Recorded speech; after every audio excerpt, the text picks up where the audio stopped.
Hello everyone and welcome back from Top of the Vault.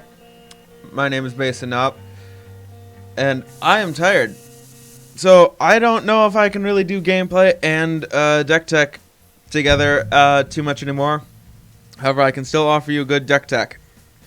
And today I have a deck that I am rather fond of called the Olympic Games. Right, so this deck is called the Olympic Games because we have a couple of athletes here that are getting ready. They're definitely getting ready for some action here, and we actually have one spectator getting ready, getting their seat ready. Helios Pilgrim's more of a spectator, an audience member than anything. Now, how are we gonna get them ready? Well, we got their muscle tape. We got their jerseys, and they're gonna get a medal ceremony. As you can see, they're getting ready for that. And we have some vitamins. Definitely not steroids. Remember, winners don't do drugs. Those are vitamins. Courtesy of the Russians. Our actual game plan here is to play some of our heroic creatures and then equip them with some of these enchantments, making them big, huge, and strong, giving them protection, giving them extra abilities, and then go in, smash our opponent's face as hard as we possibly can while holding up some other protection spells like either Chameno's Blessing or Karametra's Blessing. Either one of the blessings, both are great. Whenever the gods favor you during the Olympics, that's when you know you've got it. So, it's not unlike a normal mono white heroics deck. The difference is the fact that we're adding black to it. What we get when we add black to this deck is we get an additional heroic creature. We get an additional 4. The Blood Crazed Hoplite versus the Seeker of the Way. I prefer having an additional heroics creature in here, and not just because I don't really find the life gain too big, but it's mostly because he keeps that bonus. He doesn't have prowess, he has actual heroics. So he does get this this boost. And he does have this little ability that says he can remove a +1/+1 counter from creatures our opponents control. So we have that little additional thing in there for us to help us with some games, usually not, but sometimes. So once we've dropped one of our heroic creatures, we want to end up suiting them up with something like Scourge Mark to give them +1/+1, and to replace itself, this gives them +1/+1 counter. Mogus's Favor gives them +2/-1, but when our creature gets a +1/+1, it's as though it gets +3/+0 instead. Plus, this can be recurred from the graveyard if the creature dies. The Hyena Umbra is Totem Armor, +1/+1, and First Strike for just 1 mana. Very strong. Chameno's Blessing gives us a protection from any color of our choice. And Cartouche of Solidarity gives us a 1/1 soldier creature. Oh, warrior creature token. My mistake, with vigilance. An additional way to protect our creatures from any kind of edict effect. And we give that creature +1/+1 on first strike, giving it advantage in combat. The last and the biggest enchantment that we have is Ethereal Armor. Ethereal Armor is just 1 mana, gives the enchanted creature +1/+1 for each enchantment that we control, and the creature gets first strike. So, with 20 enchantments, we can likely make our creature a very hardy 9/9 or 10/10. Mogus's Favor will and Scourge Mark will actually make sure that it will be even bigger on the front end than the mono white counterpart. The last card that we have to target our creatures with would be Karametra's Blessing. Karametra's Blessing, just 1 white. Give the creature +2/+2. If it's enchanted, it gets hexproof and indestructible. And keep in mind, our main buffs are enchantments. So if there's a creature that we want to protect, Karametra's Blessing is definitely going to be giving it hexproof and indestructible.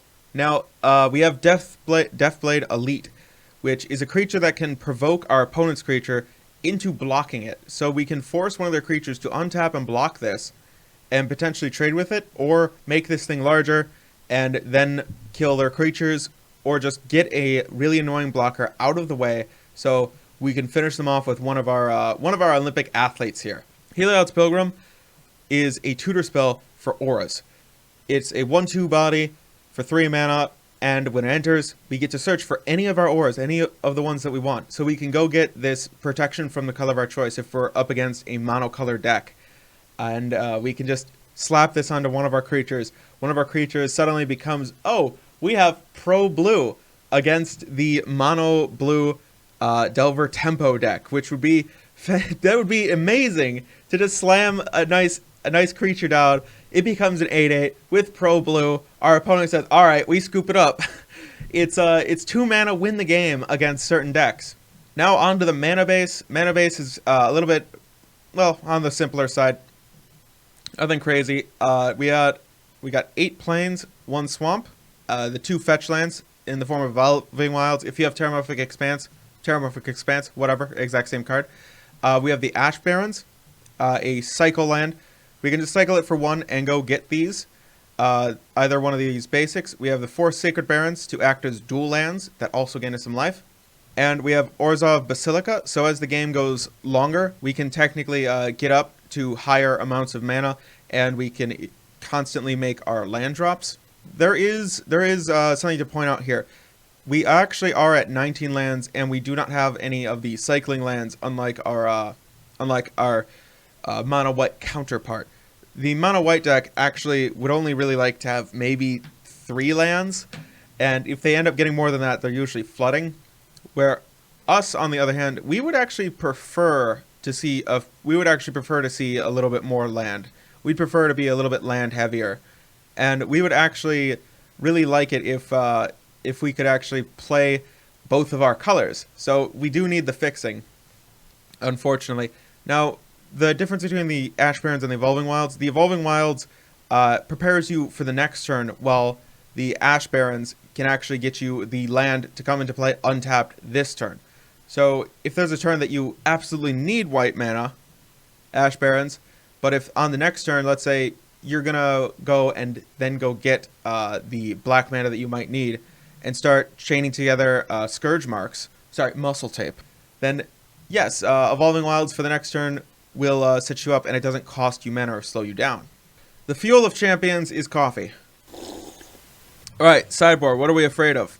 We're afraid of the annoying mid-range matchups, creatures that might be able to deal with our creatures. And also we would sometimes like a little bit of life gain. A little bit of life gain might be nice. This can be a card that we can side in against burn, and it can be a card that we side in against mid-range matchups to make our opponent's creatures smaller or pick off the small creatures that might get in the way and try to block us.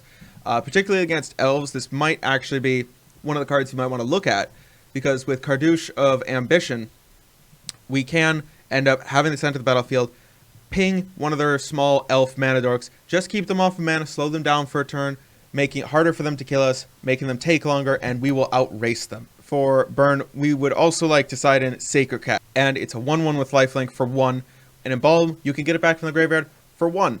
So it's 2 creatures, it's 2-use creature. For the mono-red matchup, Crimson Acolyte is actually rather good. A pretty good jump blocker. It has protection from that deck, and we can use it to give other creatures we control protection from red too.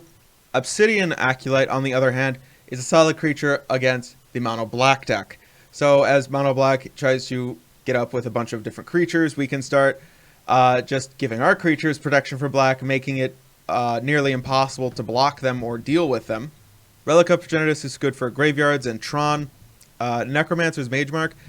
If our opponent is playing Pestilence, what we can do is we can actually play Necromancer's Magemark on one of our creatures, and all of our creatures get +1/+1, a nice Anthem effect. And if a creature we control that's enchanted will be put into a graveyard, return it to our hand, so we get all of the creatures back when they die, or if any of them die. While the Standard Bearer is another way for us to get around our opponent's annoying removal that might be in the way. Playing the Standard Bearer requires them to string together 2 removal spells. One to target the Standard Bearer and kill it, and then another removal spell to actually kill the creature that they want to kill. It's a kind of counter to removal. 3 duress spells, just to get rid of our opponent's removal, to see their hand, see what they're doing, try to play around certain things. Very good against control matchups. Very good against Skred, Delver, or the Is It Fairies right now. Right, last card, Cartouche of Solidarity. We have 1 in the main, but I wanted to just put these into the side because I noticed a lot of decks don't actually main Edict effects. Take these Cartouche of Solidaries, put them in the side, and then bring them out when we need to. This should be a perfectly fine thing to do, and we do have supposedly extra copies with Heliod's Pilgrim. And we are playing higher number of creatures, so we don't necessarily need the Cartouche of Solidary. I mean, one of our athletes might be willing to take a dive for the other athlete. Thanks for watching. Hope you enjoyed the deck. Let me know what you thought of it down in the comments below. Don't forget to share it with a friend, and come on in for that face touch.